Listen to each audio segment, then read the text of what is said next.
السلام عليكم ورحمة الله وبركاته. طلاب الصف الثاني الثانوي علمي وأدبي وطلاب الصف الثانوي أزهر.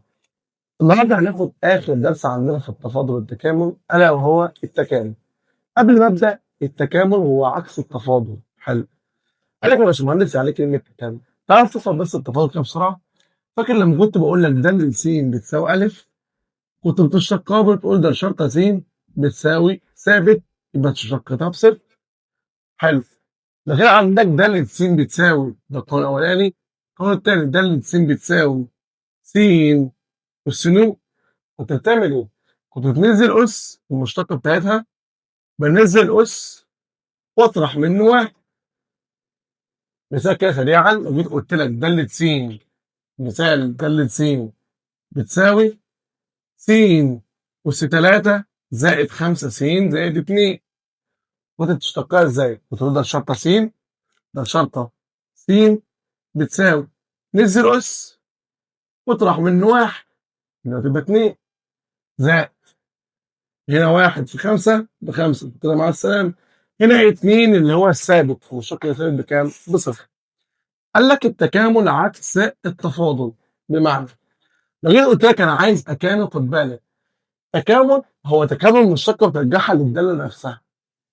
الداله بتشتقها، كامل المشتقه تديك الداله، يبقى الداله بتشتقها، كامل المشتقه تديك الداله. بمعنى تكامل في ألف د س، قال لك تكامل الألف د س ده عبارة عن مين؟ قال لك بحط له س، بقول ألف س زائد ثابت، حيث الثابت ده هو ثابت التكامل. حلو. أنا عندي الثابت ده هو ثابت التكامل برقم أنا ما أعرفوش. طيب مثال كده، لو جيت قلت لك تكامل 2 د س، ده عبارة عن مين؟ عبارة عن 2 أهو، 2 س زائد ثابت. حلو. يبقى القاعدة الأولى عبارة عن تكامل الألف د س عبارة عن ألف س زائد ثابت.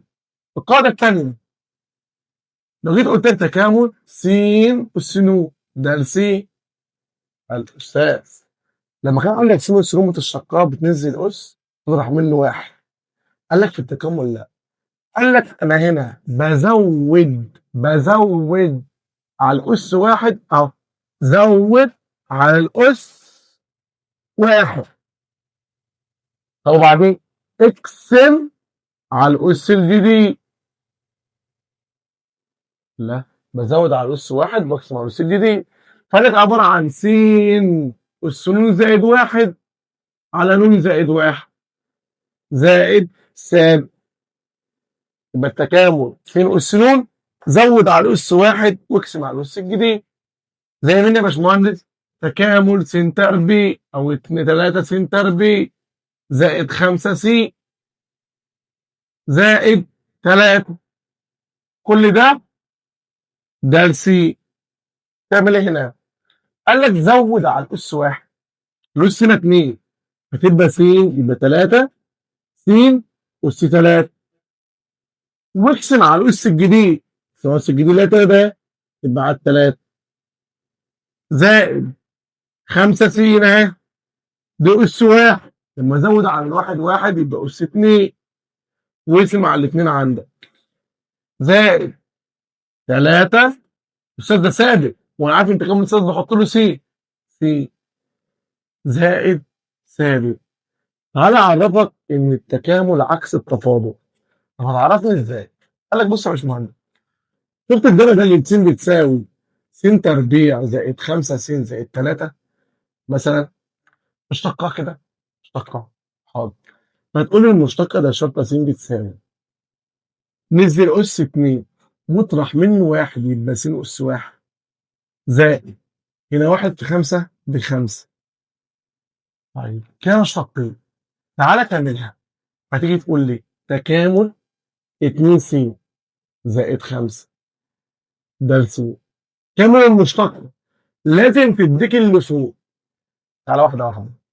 2 س زود على الأس واحد يبقى 2 س تربيع، واقسم على الأس الجديد اللي هو 2 زائد 5 زود س عشان ده ثابت، بس زائد ثابت التكامل. أو لاحظت 2 هتروح مع ال2 هتلاقي س تربيع زي اللي فوق، و5 س زي 5 س. فاضل ال3 اللي أنا فرضتها بإيه؟ بثابت. ما بعرفش أجيب الثابت ده؟ لا أنا مش هاعرف أجيبه. ده إن شاء الله في ثالثة ثانوي الناس اللي هم علمي رياضة وأزهر بإذن الله اللي هو علمي هياخدوا الحاجات دي في ثالثة ثانوي وهيعرف إزاي يجيب الثابت في درس اسمه التكامل المحدد أو أما يديك شروط التكامل. المهم أستاذ فاكر قاعدة القوس اللي هي دالة س بتساوي أ س زائد ب والسينون. فاكر لما كنت شققتها ازاي؟ ايوه انا فاكر. ده الشرطه س كنت بقول لك كده بالعاميه نزل اس واطرح منه واحد ومشتقة ما داخل القوس. نزل اس ن اطرح منه واحد أ س زائد ب والسنون ناقص واحد ومشتقة ما داخل القوس. مشتق ده في مشتق أ س زائد ب مشتقة يبقى بألف. لا واحد في أ بألف نزل أس واطرح منه واحد في مشتقة ما داخل القوس. شايف ده اهي؟ لو جيت وقلت لك يا أستاذ أنا عايز تكامل أ س زائد ب والكل أس ن. خد بالك هنا س أس واحد أ س زائد ب أس ن. قال لك بص على الطريقة دي، بص الطريقة دي أهي أهي بس طبعا زود على الأس واحد يبقى أ س زائد ب أس ن زائد واحد.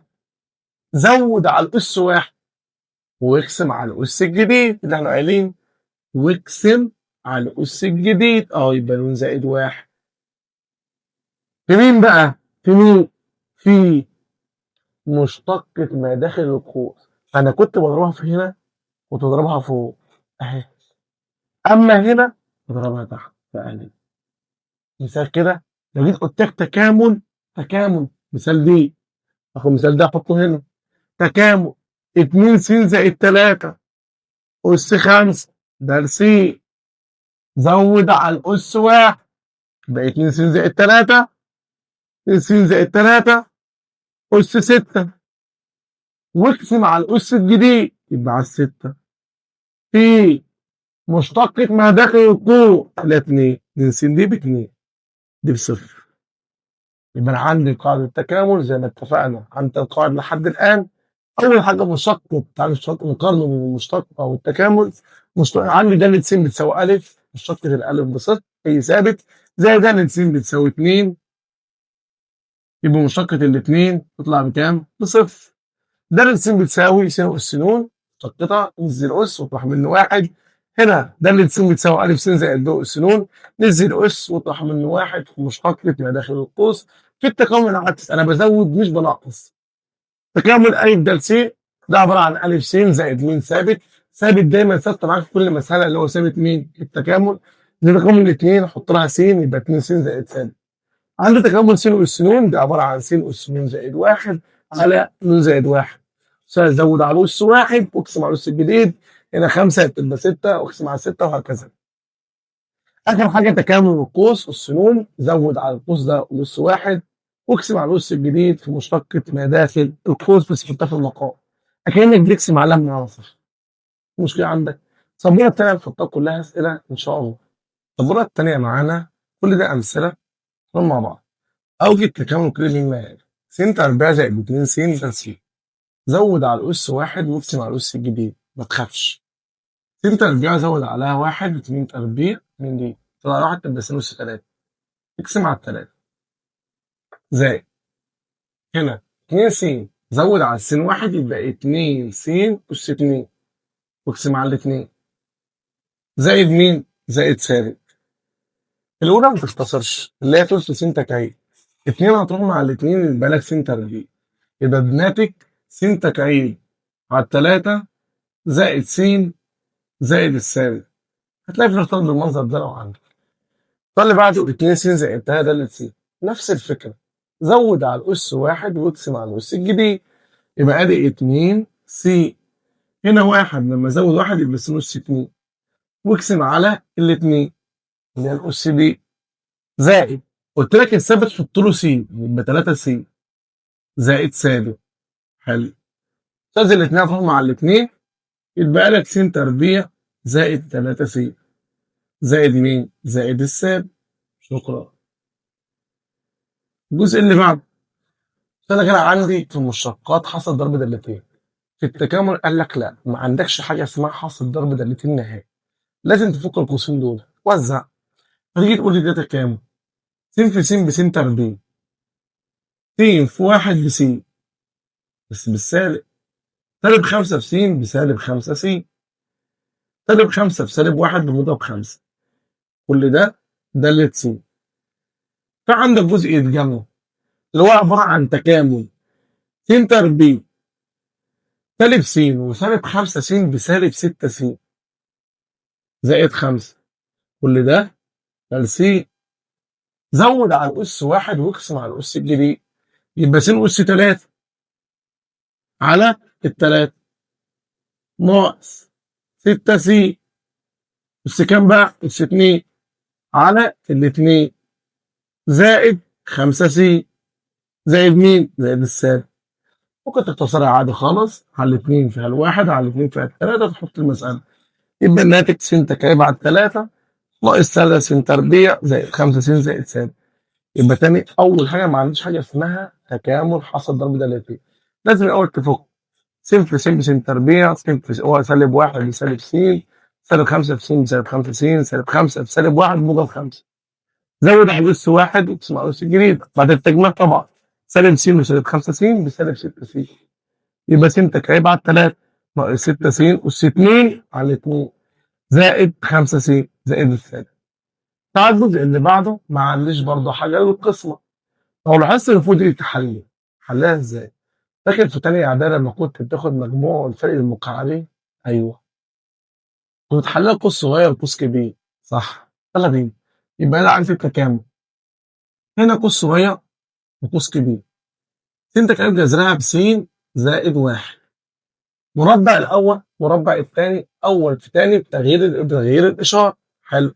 مربع الأول س تربيع، مربع الثاني 1 دايما موجب، أول في ثاني بتغيير الإشارة، س في 1 بس، حط إشارة النص سالب لأن هنا موجب، س زي ما هي على س زائد 1، كل ده س. س زائد 1 هتروح مع س زائد 1، يبقى التكامل س تربيع ناقص س زائد 1 ده س. خلاص كملها، زود على أس 1 واقسم على الأس الجديد، يبقى هنا س تربيع يبقى س أس 3 على 3 زودت على 2 1 ناقص س أس 2 على ال2 زودت 1 وقسمت على 2 زائد 1 ده ثابت بحط له س زائد السالب، يبقى س أس 3 على 3 ناقص س أس 2 على 2 زائد 1 في س بس أهي زائد سالب في التكامل. ما فهمت؟ افهم اللي بعدها، ده تحليل برضه. ما عنديش حاجه يا جماعه للقسمه، تعالى هنا حلي ساس سينوسي سينوسي اخير موجب 2 في نص سالب سالب، الستة كام في كام ومجموعهم 5؟ هتقول لي 2 في 3 شويه، 2 في 3 على س ناقص 2، كل ده س بيساوي س ناقص 2 هتروح مع س ناقص 2، يبقى لك ايه؟ يبقى لك تكامل س ناقص 3 ده س. زود على أس 1 واقسم على الأس الجديد، يبقى س أس 2 على 2 ناقص 3 ثابت، والطلع مين؟ برافو، طلع س زائد ثابت. تكامل س ناقص 3 أس 5. آخر حاجة عندنا يا أستاذ خليل صونها من شوية، لو قال لي في قوس زود على القوس 1 واقسم على القوس الجديد في مشتقة ما داخل القوس تحت المقام. أنت صح، طب يلا بينا. زود على الأس 1 كده، يبقى س ناقص 3 5 زائد 1 ب6 واقسم على ال6، المشتق دي بواحد يبقى في 1 مش لازمة زائد سالب. بص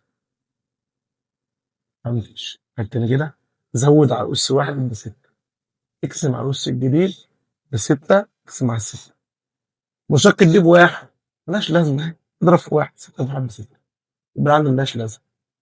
تعالى هنا، طب أسألك 3 ثواني حلها كده، 5 ثواني، لا كده، فكر كده، فكر معايا. نفس الفكرة، أيوه أنت صح. طب وقف الفيديو حلو. طب تعالى نشوف فتحتها إزاي. زود على الأس واحد يبقى 2 س زائد 5 أس 8. اقسم على الأس الجديد واقسم على التمانية. في مشتقة ما داخل القوس، 1 في 2 ب2، كل ده زائد ثابت.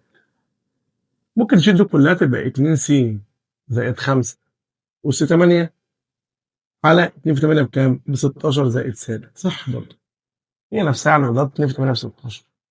برافو عليك. ده كده حل تاني. تعالى هي نفس الفكرة، ما تخافش من اللي بره دي، عادي جدا. ولا كأنها موجود، ولا في علامة التكامل. لكن الست دي بره خالص اهو، انساها 6. زود على الأس واحد، برافو، ناقص 2 أس 6 اكس مع الأس الجديد.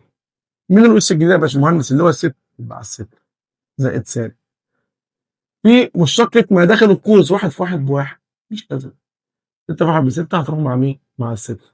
يبقى لك س ناقص 2 أس 6 زائد ثابت.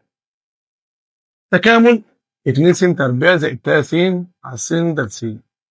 نفس الفكرة. س 2 س تربيع على س فح 2. اختصر الأول، ما عندوش كسرة زي ما اتفقنا. يبقى 2 س زائد 3 س على س فيها 3 ده س. نفس اللي انت عملته، زود واكسر. يبقى 2 س تربيع على 2 زائد 3 س زائد السادس.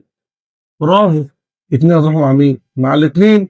يبقى س تربيع زائد 3 س زائد سالب. الفيديو ده فضل اخر سبوره اللي جايه ان شاء الله. لو ما زودناش حاجه تبقى اخر سبوره باذن الله. كده لحد الان هناخد العلمي والادبي، وهيكون في جزء كمان في الدرس ده العلمي لوحده ان شاء الله الحلقه الجايه. يلا بينا. اخر سبوره معانا هو اخر جزء عند ادبي تماما في المنهج، التفاضل والتكامل. اما علمي فاضل حلقه كمان يا بطل. يلا بينا.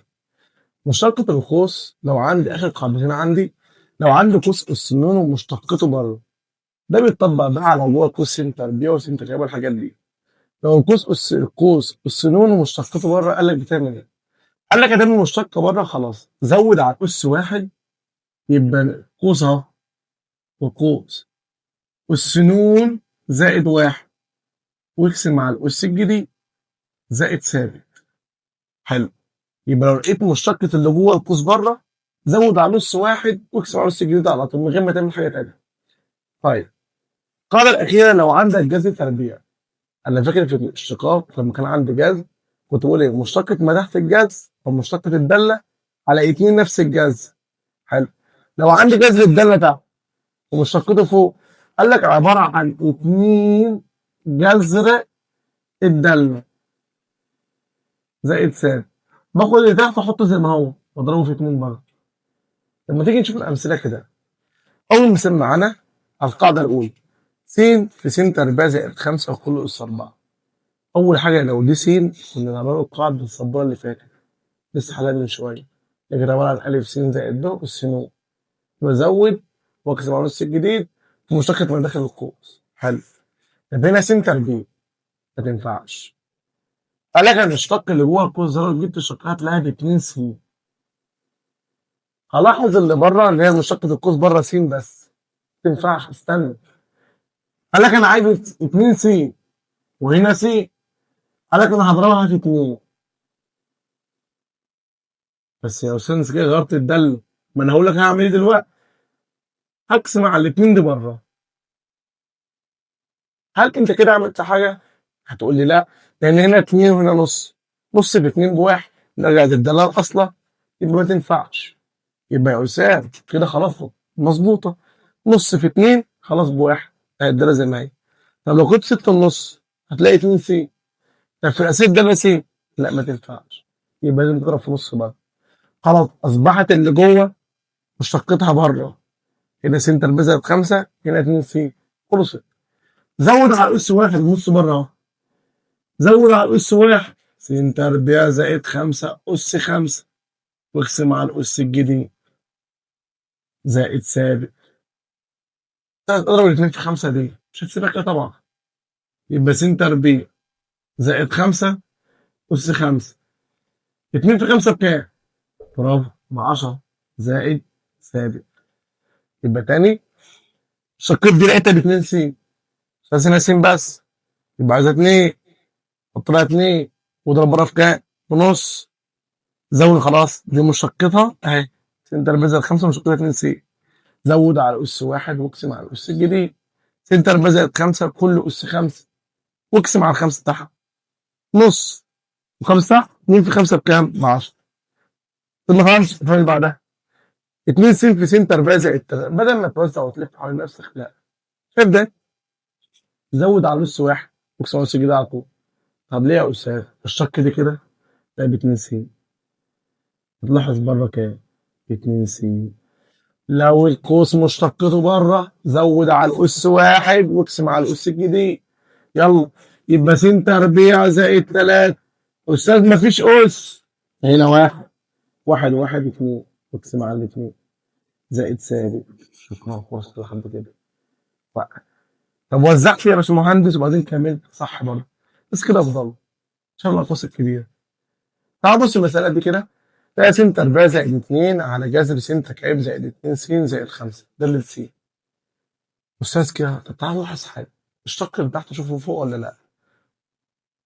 دي اشتقاها تبقى 3 س تربيع زائد الشق دي ب2. هل دي اللي فوق؟ برافو، أيوه اللي فوق. هتعمل إيه بقى؟ خلاص يبقى التكامل عبارة عن 2 في الدالة. مين الدالة اللي هي تحت؟ س تكعيب زائد 2 س زائد 5 ده زائد ثابت. شكرا، برافو عليك يا باشمهندس، برافو عليك يا دكتور. تعالى هنا 9 س تربيع زائد 2 هي س تكعيب زائد 2 س كله اس 3.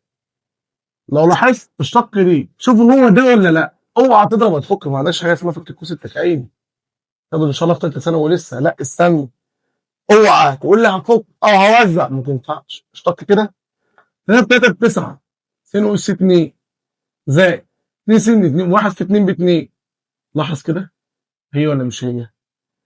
هتقول لي هي دي هنا في تكامل، تقول لي هي. خلاص زود على الاس 1 3 س تكعيب زائد 2 س اس 4 واقسم على الاس الجديد 4 زائد ثابت.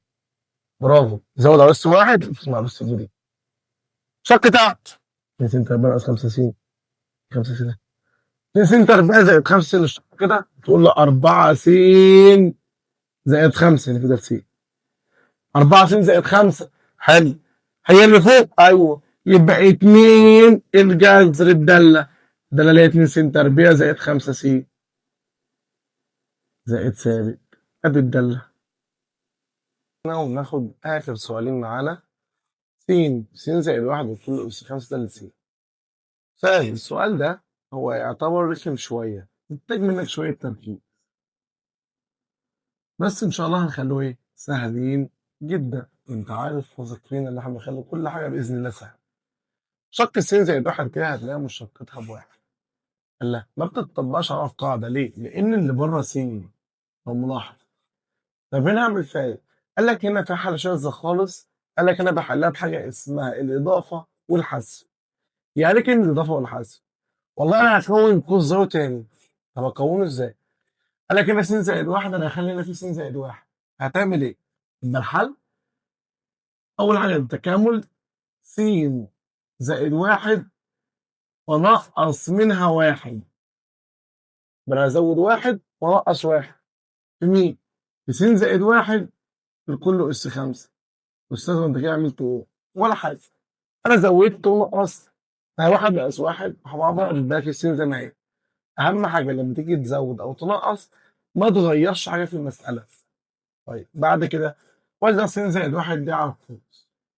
س زائد 1 بس زائد 1 اس 5 يبقى س زائد 1 الكل اس 6. ده انت التكامل ده منين؟ س زائد 1 هو نفس القوس، حط الضرب مجمع الاسس 1 زائد 5 ب6. سالب 1 في س زائد 1 بسالب 1 س زائد 1 الكل اس 5. سالب في موجب بسالب، س زائد 1 اس 5 ده اللي س. يبقى انا اولا عملت حاجه اسمها اضافه وحذف، ضفت 1 وانطرحت 1. طب ماشي، وبعد كده كامل العدد خالص، زود على الأس واحد واقسم على الأس الجديد، يبقى هنا س زائد واحد الكل أس 7 وأقسم على كام؟ على ال7. برافو. طيب ناقص س زائد واحد زود على ال5 واحد تبقى 6 واقسم على ال6 زائد سالب. لازم مفهمتهاش. تعالى افهمها هنا. تكامل س زائد واحد بس زائد 3 الكل أس 3. لو جيت تشتق ده تلاقيها بواحد، طب هنا س زائد واحد. قلت لك كون القوس ده هنا. طب الواحد عشان تبقى 3 عايزها كام؟ تقول لي 2. برافو. يبقى تكامل. اضيف لي دي 2 يبقى س زائد واحد زود عليها 2. حلو. ونقص منها 2 عشان ما تغيرش حاجه في المساله. في س زائد 3 الكل أس 3 ده اللي س.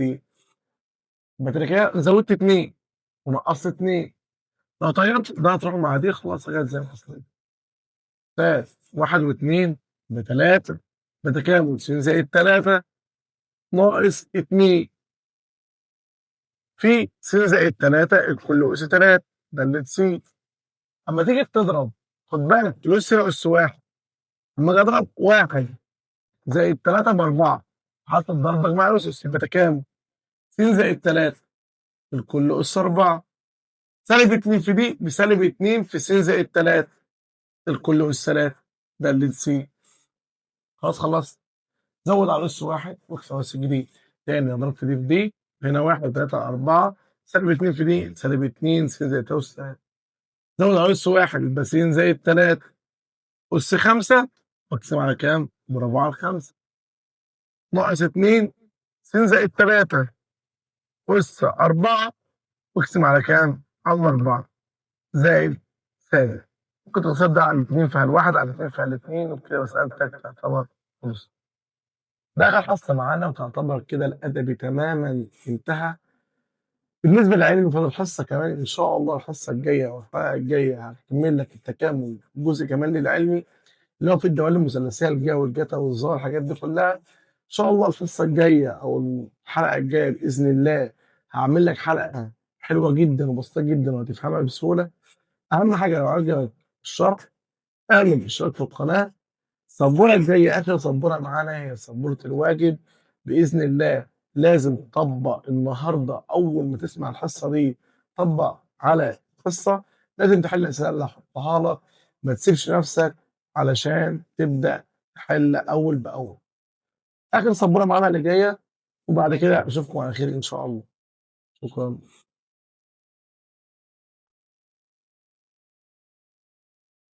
وكده يا بطل ده آخر سبورة معانا النهاردة وده تعتبر آخر حاجة عند أدبي. بالنسبة لك ده الواجب. عايزك النهاردة على روقان كوباية الشاي أو كوباية القهوة في إيدك وتبدأ تحل الواجب على الحصة.